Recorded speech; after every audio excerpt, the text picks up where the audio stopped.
Então, pessoal, dando continuidade à nossa aula sobre alimentação alternativa, um dos principais pontos importantes, principalmente para os produtores de avicultura caipira, principalmente aqueles produtores do projeto Bahia Produtiva, é a área de piquete.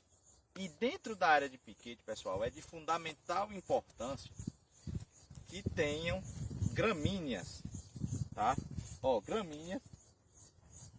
Aqui nós estamos numa área, certo? É uma área que não é uma área para avicultura, mas é uma área experimental, um campo experimental. Que dentro dessa área de piquete do projeto Bahia Produtiva, da avicultura caipira, deve ter gramíneas próprias para produtos que botem sementes. O que é que eu quero dizer com isso? Por exemplo, gramíneas, corte-cross, o capim-búfalo, entre outras, que coloquem semente, porque as galinhas elas vão catar essas sementes.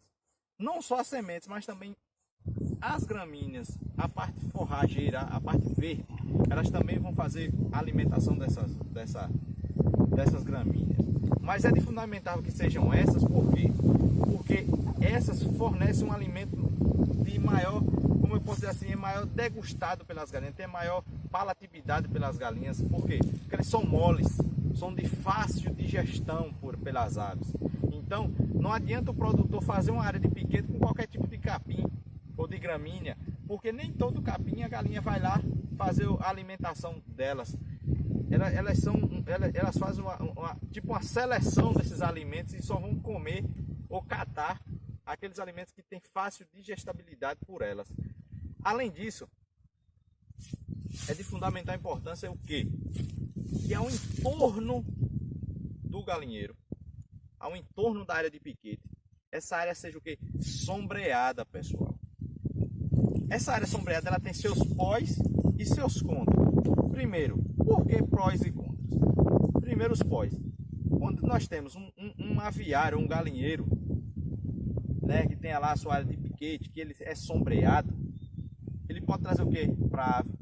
É a questão de aeração, de bem-estar da ave. Vai trazer bem-estar para essas aves. Melhor desempenho, vai trazer sombra, vai trazer o que? Controle de algumas pragas ou doenças, vai trazer o que? A ave vai se expressar melhor, ela vai estar, a questão térmica, ela vai estar sentindo menos calor. Então isso tudo vai trazer benefícios para a ave. Além disso, ambientes sombreados, principalmente em áreas de piquete, vai fazer o que? Vai catar mais alimentos, a busca pelo alimento mais rápido. Agora os contras, quando é a área muito sombreada, é qual? A questão de umidade, porque se deixar muito sombreado pode trazer questão de doenças, principalmente doenças respiratórias para as aves, e também pode atrair o quê? Animais silvestres, que como nós já citamos em outras videoaulas, que o animal silvestre ele pode ser transmissor de quê?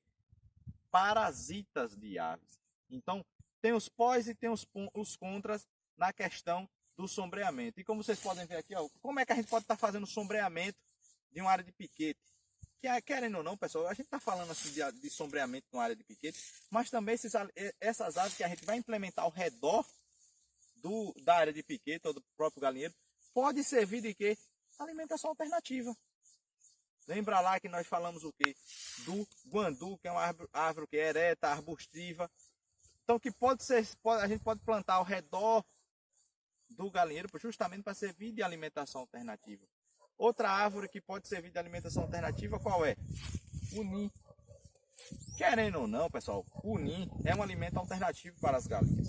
Só que nós não devemos fornecer ele em grandes quantidades, justamente porque ele possui uma substância tóxica, que é a azadiractina, que em grandes quantidades, se a galinha ingerir em grandes quantidades, pode prejudicar o sistema digestivo da ave ou até mesmo acarretar na própria morte da ave.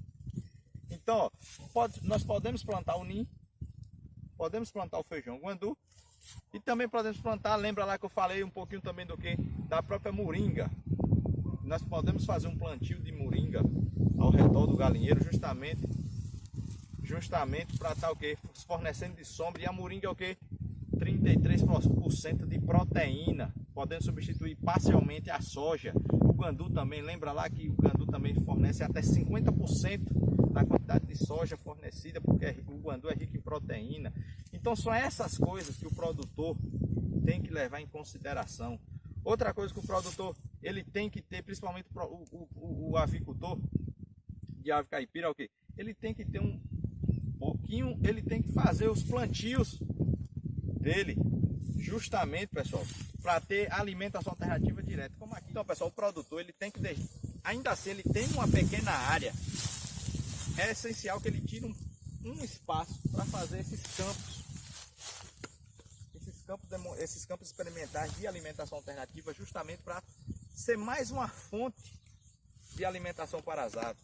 Por exemplo, uma área de mandioca, uma área de feijão guandu, aí nós temos mais ali na frente uma área de moringa, uma área de gliricídia, que nós podemos usar a gliricídia, mas também nós podemos usar, pessoal, a leucena, porque assim, ó, a gliricídia e a leucena são ricas em quê? Em proteínas também. Só que em grandes quantidades, geralmente a gliricídia e a moringa são fornecidas de acordo com o peso do animal. Geralmente quando nós estamos trabalhando com animais ruminantes. Mas como nós estamos trabalhando com animais monográficos, no caso de aves, essa quantidade ela deve ser fornecida como? A gente deve cortar um galho e fornecer para as aves naturalmente. Que elas vão fazer a catagem dela, da quantidade dela que elas precisam. Entendeu? Aí você pode utilizar tanto a gliricídia como a leucena. Eu gosto de trabalhar mais com a leucena. Por quê? Porque a leucena, as folhas são menores. Entendeu? Então assim, como as folhas são menores, então o que? As galinhas vão catar mais rápido as folhas, como também fazer a digestão mais rápido dessas folhas. Então, e além disso, também tem uma certa quantidade de proteína nas folhas da leucena. Então, pessoal, devemos ter essas áreas de alimentação alternativa justamente para quê? Reduzir custo, otimizar a produção, como também agregar valor a ela. Agora, pessoal, quando nós falamos sobre a mandioca, como está ali, é de fundamental importância o quê? Quando a gente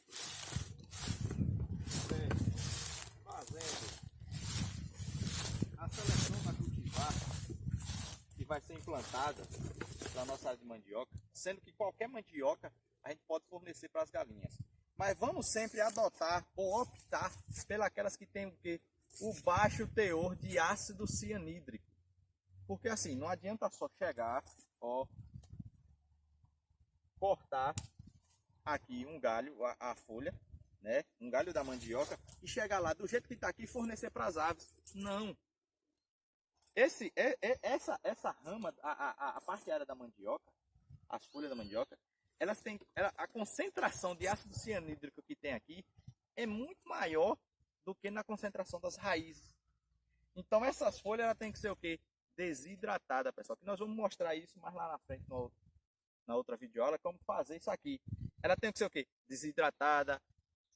Alguns produtores fornecem ela depois desidratada, assim, fazem um fecho e colocam tipo parecendo feno lá dentro do galinheiro. Só qual é o ideal? Triturar essas folhas. Porque lembra lá, quanto menores as partículas na mistura da ração, ela sendo homogeneizada, melhor vai ser o quê? O aproveitamento das aves em relação à alimentação alternativa. Então, ó, sempre se triturar, tá? Então assim, triturar a folha da mandioca, se possível também triturar as raízes, por quê? Porque lembra, nas raízes também concentram ácido cianídrico. Se eu estiver utilizando o quê? As raspas da mandioca, qual é o essencial? Deixar secar aquelas raspas. Se tiver muita sujidade, o que é que eu quero dizer com sujidades? Terra, outro qualquer. Então, ok, lavar essas raspas, deixar secar, atingir o ponto ideal de secagem e depois triturar elas para aí sim fazer a mistura com os outros elementos da alimentação alternativa. Quanto às folhas do andu ou do guandu, ó, qual é o essencial? Coletar essas folhas, principalmente essas folhas que são mais tensas, ou quer dizer, mais grossas, um pouquinho mais velhas, coletar, fazer a coleta e também o que, pessoal? Não é só chegar, igual tá aqui, e fornecer desse jeito. Nós devemos o que? Botar ela para fazer o que? É feno. Isso aqui é o processo de fenação. Nós também podemos fazer o processo de fenação, como vai fazer nas folhas da mandioca, mas também nós podemos, do jeito que está aqui, ó, e triturar. O ponto-chave, pessoal, de toda alimentação alternativa é sempre o quê? Saber qual é o alimento que nós estamos fornecendo, fazer a questão do quê? Do balanceamento dessa alimentação, como também o quê? Triturar esse alimento. Esse alimento deve ser o quê? Triturado em partículas minúsculas, usar peneira fina, para justamente fazer o quê? O processo de homogeneização correto, ok? Valeu!